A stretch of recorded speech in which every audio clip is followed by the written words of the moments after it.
barracks. Stood to a height of 3 stories when completed. Housed 1,000 soldiers and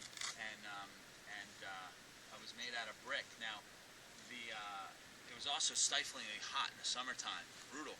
And so a lot of the soldiers, what they chose to do is actually move up into the second tier of the fort for more ventilation. All right. Now, both that structure as well as the officers' quarters behind us here, or behind me, that stood to a height of 3 stories as well.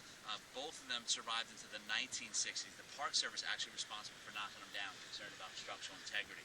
Now, you also see this structure behind me, the Mean Connor magazine, big brick arch there. One of 37 different powder magazines out here at the fort, and one of the largest freestanding magazines ever constructed in a coastal defense fort.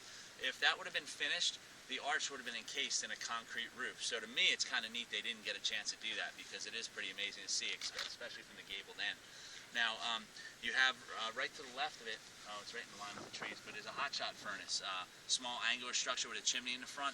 Basically what that does is take a cannonball, a shot, and turn it into an incendiary device, and we'll talk more about that inside. You have the traverse magazines at the top of the fort, look like bunkers up there, right?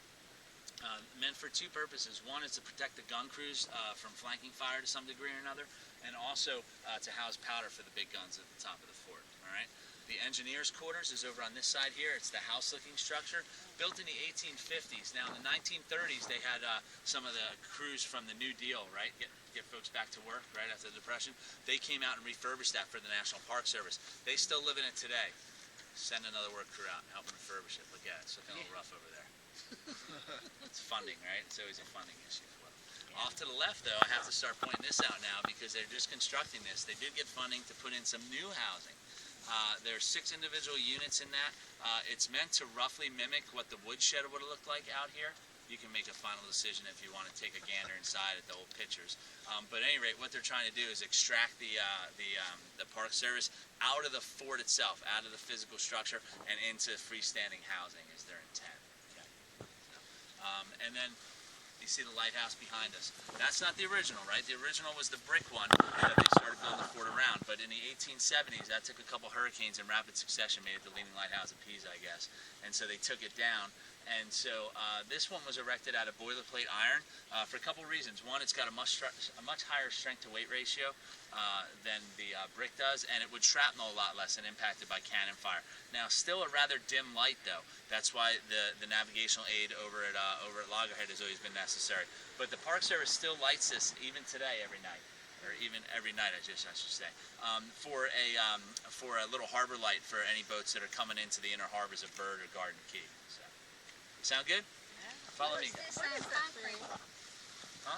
What is that concrete structure? Yeah, it's a monument to one of the fort surgeons. Both he and his little son of 3 years old contracted yellow fever and died. It bums me out, so I don't like to talk about it. What is that thing on top? Thing on top? What, on top of the fort? Yeah. Well, that's a gun up there. You talking about the gun? Yeah, it's Black. Okay. Right. We're not to them yet.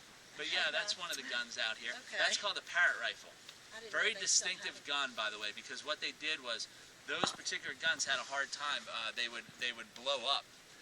The bore pressures created by rifling would actually blow the cannon up. And so Parrott is a guy who figured out. He actually turned that on a huge lathe and was able to take regular iron and wrought iron and spin it and get it to adhere to the gun. And so that's where you see that thick banding at the back. And that would contain those bore pressures, and so therefore you get this very distinctive look on the cannon. So. It looks more modern than I would. Well.